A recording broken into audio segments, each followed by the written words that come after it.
Sambuddhassa. Namo tassa bhagavato arahato samma sambuddhassa. Namo tassa bhagavato arahato samma sambuddhassa. Sukha mateyata loke adho pateyata sukhoti. Bapak Ibu saudara sekalian, selamat pagi. Semoga Anda dan keluarga senantiasa sehat, bahagia, serta selalu dalam lindungan Tiratana, Buddha, Dhamma, dan Sangha. Hari ini adalah tanggal 4 April. Kita mengetahui bulan April dalam budaya masyarakat Tionghoa adalah bulan yang sangat penting. Bulan di mana masyarakat Tionghoa melakukan ritual upacara sembahyang Cengbeng. Cengbeng adalah salah satu dari 24 festival yang ada dalam budaya masyarakat Tionghoa. Cengbeng atau sering disebut Qingming, Ceng atau Qing itu artinya bersih. Ming atau Beng artinya adalah terang. Ini merujuk kepada dua hal. Hal yang pertama adalah merujuk kepada keadaan cuaca. Cengbeng biasanya jatuh ketika memasuki bulan ketiga secara penanggalan Imlek, di mana keadaan cuaca sangat baik, sangat cocok, sehingga masyarakat Tiongkok kuno saat memasuki bulan 3 ini melakukan ziarah kubur. Kemudian arti yang kedua adalah merujuk kepada makam, kuburan sanak keluarga yang telah meninggal, yang telah dibersihkan. Makanya dalam istilah orang Tionghoa di kampung-kampung menyebut kalau Imlek itu adalah tahun barunya buat orang hidup, sedangkan Cengbeng itu adalah tahun barunya buat orang yang meninggal. Bapak Ibu sekalian, ada banyak kisah, ada banyak cerita tentang asal mula sembahyang Cengbeng. Salah satunya adalah cerita tentang Kaisar Liu Pang. Kaisar Liu Pang hidup di masa akhir dinasti Qin. Saat itu peperangan terjadi. Setelah melalui banyak pertempuran, setelah melalui banyak peperangan, Liu Pang berhasil menaiki tahta kerajaan. Ia menjadi kaisar. Ia memerintah dengan adil, dengan arif dan bijaksana. Rakyat yang tadinya berada dalam kesulitan karena kondisi perang, sekarang berangsur-angsur keadaan mulai menjadi membaik. Rakyat menjadi sejahtera. Satu hari, Liu Pang ingat akan pepatah yang dalam masyarakat Tionghoa ini sangat dipegang kuat. Apa pepatahnya? Kalau kita minum air, jangan sampai kita lupa sama sumurnya. Pepatah ini mengingatkan kita untuk selalu ingat budi baik seseorang.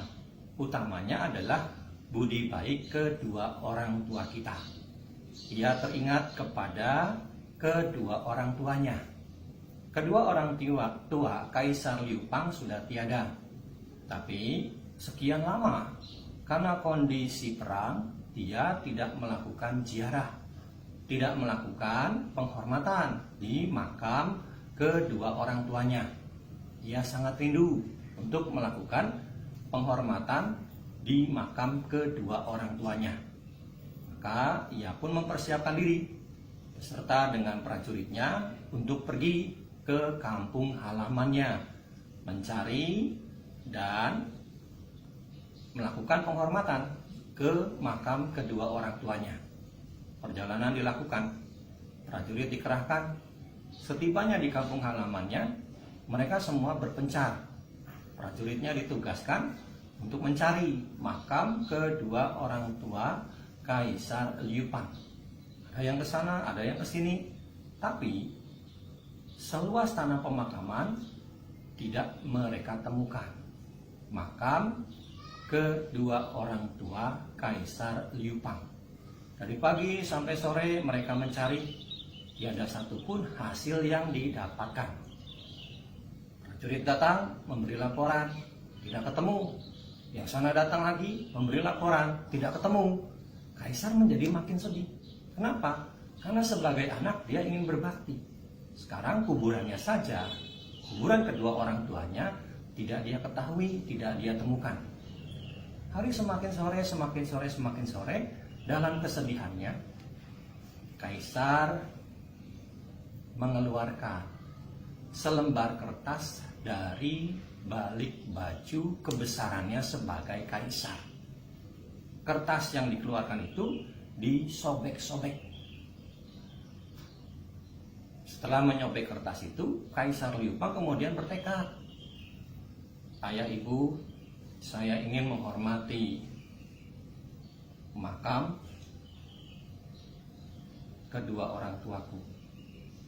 Sekiranya kalau aku menabur kertas ini ke atas dan kertas ini kemudian menempel di salah satu batu nisan, maka batu nisan itu tentu adalah makam kedua orang tuaku.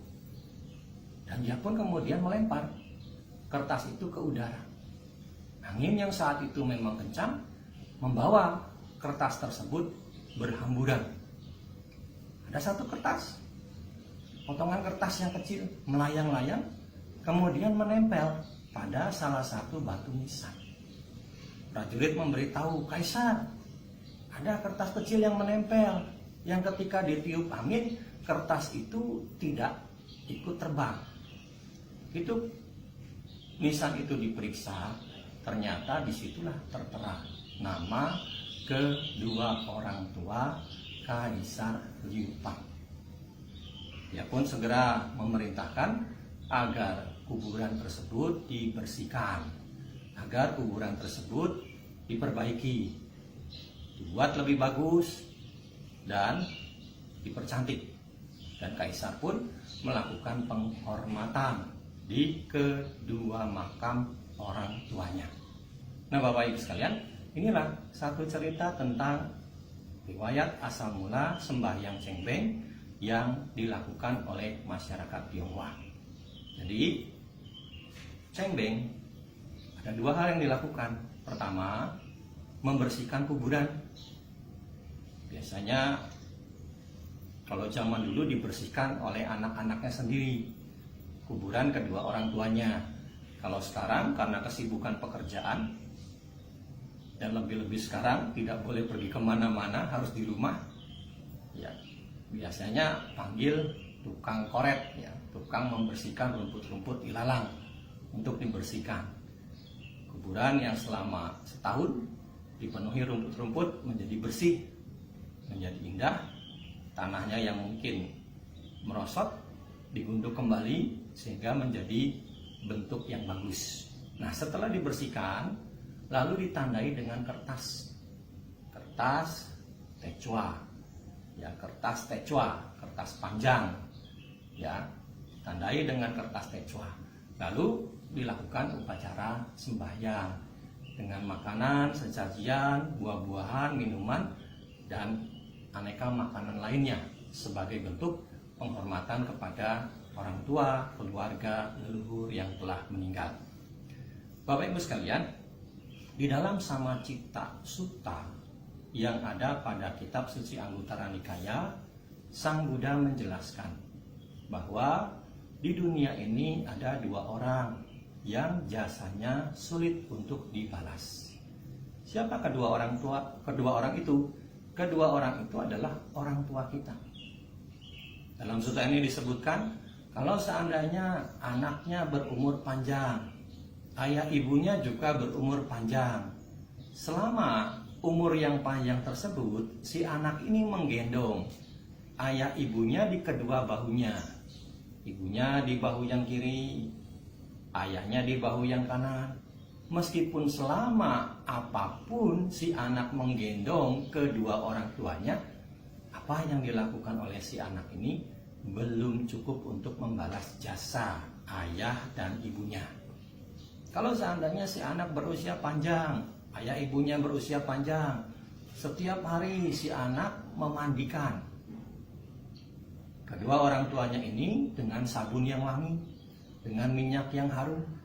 Meskipun itu dilakukan untuk waktu yang lama, hal ini belumlah cukup untuk membalas jasa ayah dan ibunya.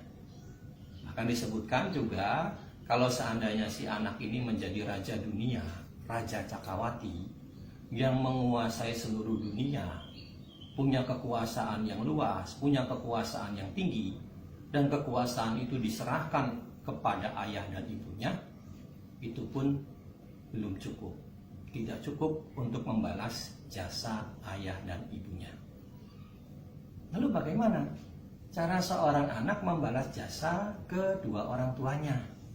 Bapak Ibu sekalian, di dalam suta yang sama disebutkan, diterangkan lagi.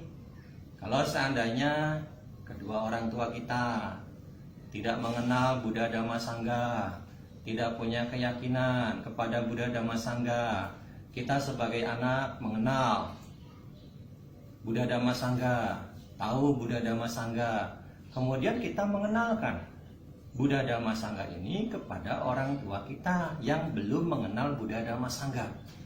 Setelah dikenalkan, dalam diri mereka timbul keyakinan, timbul pemahaman terhadap Buddha Dhamma Sangha. Nah, apa yang dilakukan oleh si anak ini sudah cukup untuk membalas jasa ayah dan ibunya. Bahkan disebutkan, apa yang dilakukan oleh si anak ini melebihi apa yang dilakukan oleh ayah dan ibunya. Ini yang pertama. Yang kedua, Bapak Ibu sekalian, kalau orang tuanya tidak punya moralitas, tidak punya sila yang baik, orang tua sehari-hari suka membunuh, suka menganiaya, suka berbohong, suka mabok-mabokan, perilaku seksual yang tidak pantas, si anak memiliki moralitas yang baik. Kemudian dia mengajarkan orang tuanya yang tidak punya moralitas ini agar punya moralitas yang baik. Hingga orang tuanya pelan-pelan berubah. Dari tidak baik menjadi baik, dari tidak bermoral menjadi bermoral. Maka apa yang dilakukan oleh si anak ini sudah cukup untuk membalas jasa ayah ibunya. Bahkan dikatakan apa yang dilakukan si anak ini melebihi apa yang dilakukan oleh ayah ibunya. Yang ketiga, kalau orang tuanya pelit, kikir, sulit untuk memberi, tidak dermawan, si anak punya kedermawanan, suka memberi, ringan tangan, suka menolong, suka membantu, dia kemudian mengajarkan kepada orang tuanya yang kikir ini nilai-nilai kedermawanan, nilai-nilai suka memberi. Si orang tua memahami, kemudian mengikuti apa yang diajarkan oleh si anak ini. Orang tua yang tadinya pelit kikir sekarang menjadi dermawan. Maka apa yang dilakukan oleh si anak sudah cukup untuk membalas jasa ayah ibunya, bahkan melebihi apa yang dilakukan oleh ayah ibunya. Yang keempat, yang terakhir, Bapak Ibu sekalian, adalah kalau seandainya orang tua tidak punya kebijaksanaan, tidak punya wisdom. Ya, kadang-kadang yang namanya orang tua pola pikirnya banyak yang kolot, pola pikirnya banyak yang kuno. Kadang-kadang karena kurang pemahaman dhamma, mereka takut menghadapi kehidupan. Ya, kadang-kadang semakin tua tuh pengertiannya seperti itu. Takut menghadapi kenyataan hidup, takut dengan sakit, takut dengan usia tua, takut dengan kematian. Jadi tidak ada pemahaman yang benar terhadap kenyataan hidup. Tidak ada kebijaksanaan. Si anak punya kebijaksanaan, mengerti memahami dhamma, dan mengajarkan kepada orang tuanya akan sifat kehidupan yang selalu berubah, tanpa inti, dan diliputi dengan ketidakpuasan. Orang tuanya mengerti, memahami, motivasi, jadi punya kebijaksanaan. Maka apa yang dilakukan oleh si anak ini sudah cukup untuk membalas jasa ayah ibunya. Bahkan disebutkan apa yang dilakukan oleh si anak ini melebihi apa yang dilakukan oleh ayah ibunya. Nah, Bapak Ibu sekalian, inilah cara bagaimana seorang anak membalas jasa kepada kedua orang tuanya. Kita pasti punya orang tua, punya papa mama. Papa mama kita juga pasti punya papa mama lagi. Ya, yang kita sebut engkong sama emak. Engkong sama emak kita juga pasti punya lagi papa mama. Terus naik ke atas banyak sekali. Maka kita bisa melakukan hal-hal baik kepada mereka. Saat mereka hidup, orang tua kita masih ada, cukupi mereka dengan sandang, pangan, papan, kesehatan, dan rekreasi. Sebagaimana dahulu, mereka mencukupi juga kebutuhan-kebutuhan kita dalam hal itu saat kita masih kecil. Beri mereka pengetahuan, bimbingan dhamma, bila mana memang memungkinkan. Kalau mereka sudah tiada, gimana?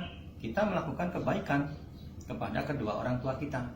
Sering saat cengbeng ini, wihara mengadakan kegiatan patidana secara bersama, ya, untuk mengakomodir tradisi budaya masyarakat Tionghoa. Umat datang ke wihara, melakukan puja kepada Buddha Dhamma Sangha, melakukan puja kepada keluarga yang sudah meninggal, berdana, dan mendengarkan khotbah Dhamma. Ada pengetahuan yang bisa didapatkan, dan kemudian jasa-jasa baik ini dilimpahkan untuk keluarga yang sudah meninggal, utamanya adalah kedua orang tuanya. Karena memang di dalam banyak sutta Sang Buddha juga menjelaskan seorang anak punya kewajiban saat orang tua masih hidup, setelah orang tua tiada. Kewajiban saat orang tua masih hidup ya seperti tadi sudah dicontohkan, cukupi sandang, pangan, papan, sarana kesehatan dan rekreasi, itu yang sederhana. Kemudian setelah tiada, lakukan kebajikan dan limpahkan jasa untuk mereka. Ya, ada beberapa hal yang bisa dilakukan untuk melimpahkan jasa. Kebajikan seperti apa? Baca parita. Yang pertama, baca parita, mengulang kembali sabda-sabda Sang Buddha. Bapak Ibu bisa baca parita, bisa baca gata, bisa baca pata, bisa baca sutta. Ya, sekarang kan dalam kondisi seperti ini dihimbau agar setiap hari, yang minimal pagi dan malam atau pagi dan sore, membacakan parita suci, utamanya Ratana Sutta, Bojangga Parita, Atanatya Parita, Sakatwatya Digata, dan Dukapata.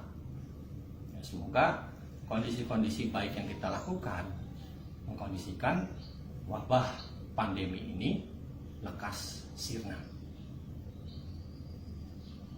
Baca parita bisa menjadi sarana untuk melakukan pelimpahan jasa. Yang kedua adalah mencetak buku dhamma.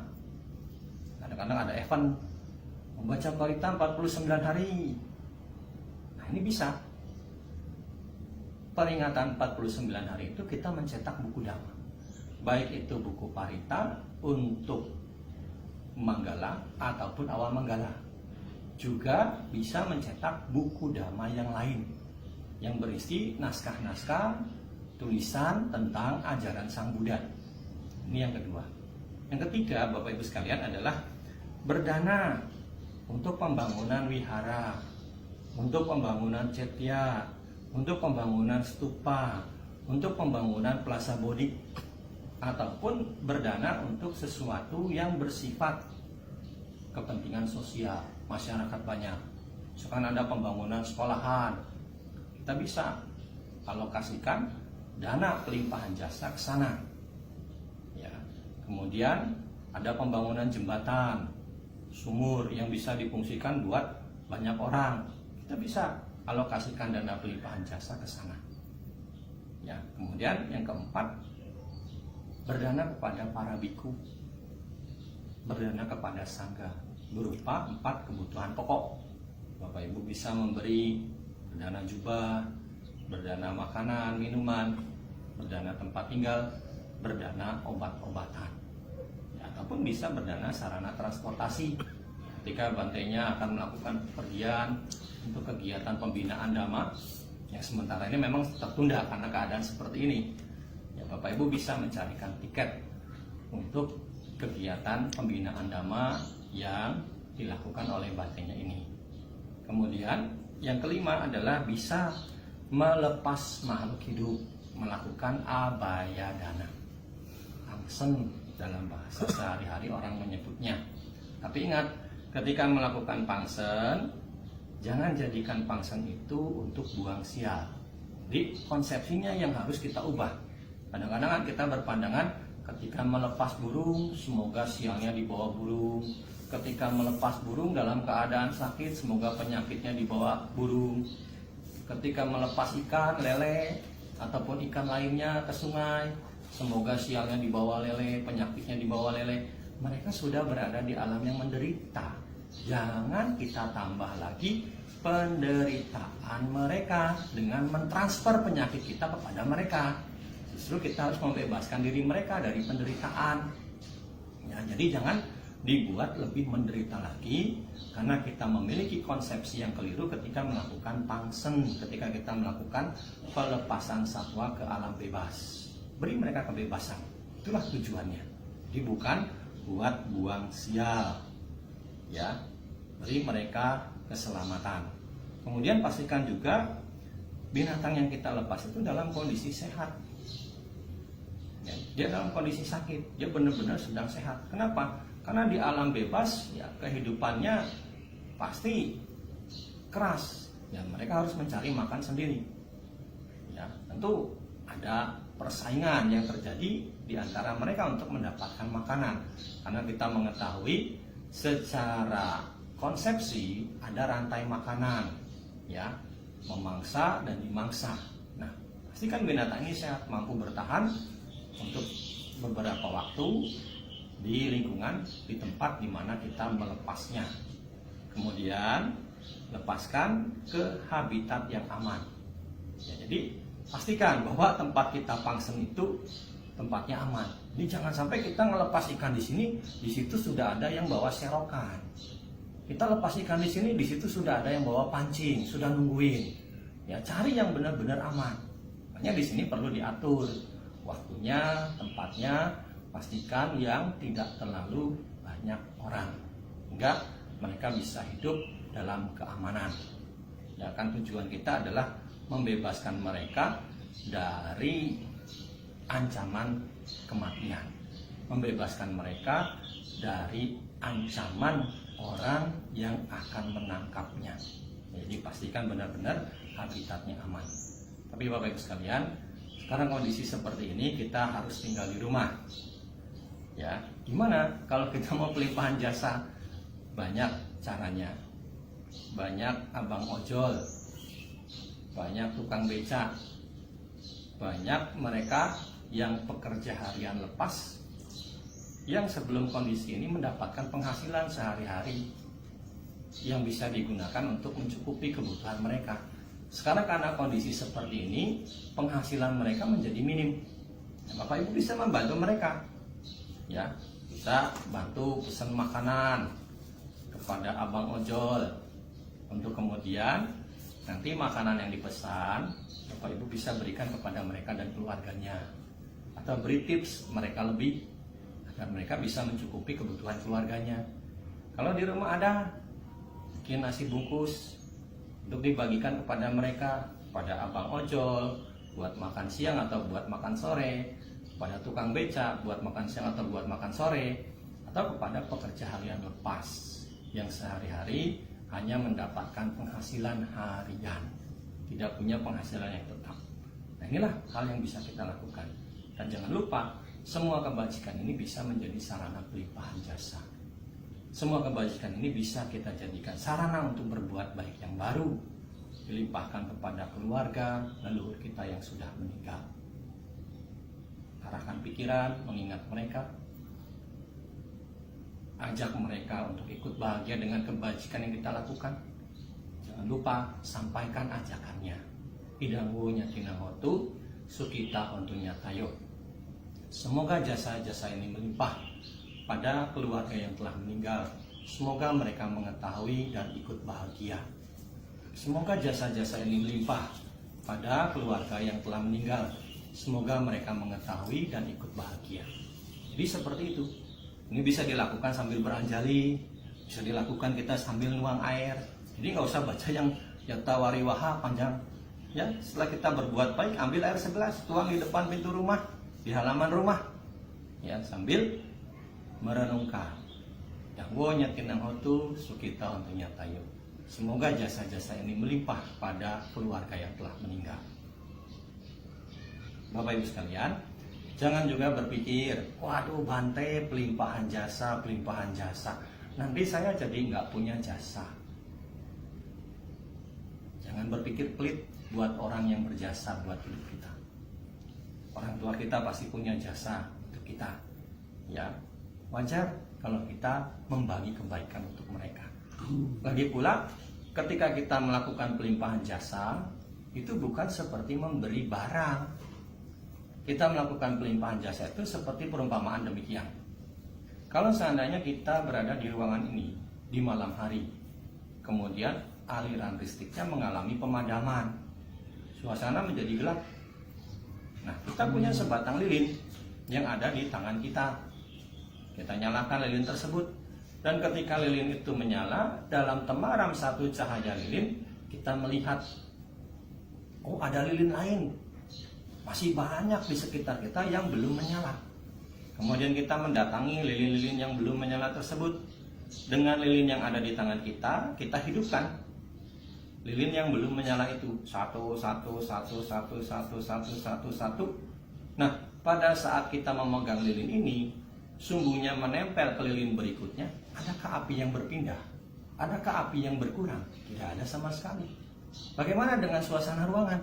Menjadi semakin terang. Seperti itulah Bapak Ibu sekalian, pelimpahan jasa tidak akan mengurangi kebaikan kita, tapi pelimpahan jasa menambah kebaikan kita. Makanya dalam hal ini kita diajarkan untuk selalu mengingat orang tua, leluhur yang telah tiada, mengenang, mengingat mereka untuk membagikan jasa kepada mereka, untuk melimpahkan jasa kepada mereka. Di dalam Dhammapada, Sang Buddha menyatakan, Sukha mateyata loke atau pateyata sukho. Berlaku baik kepada ibu merupakan kebahagiaan. Berlaku baik kepada ayah juga merupakan kebahagiaan. Karena itulah, berbuat baiklah kepada kedua orang tua kita. Saat mereka ada, saat mereka tiada. Saat mereka ada, seperti tadi sudah dijelaskan, saat mereka tiada, lakukanlah jasa kebajikan dan limpahkan. Juga jangan lupa untuk selalu berbuat baik kepada siapapun, kepada setiap orang, bahkan kepada setiap makhluk. Semoga kita selalu bahagia dan maju di dalam Dhamma. Semoga jasa ini melimpah kepada dua orang tua kita, pada sanak keluarga yang telah meninggal. Semoga mereka mengetahui dan ikut bahagia. Sekian, terima kasih atas perhatiannya. Sampai sata bawantu sukitata. Semoga semua makhluk hidup berbahagia.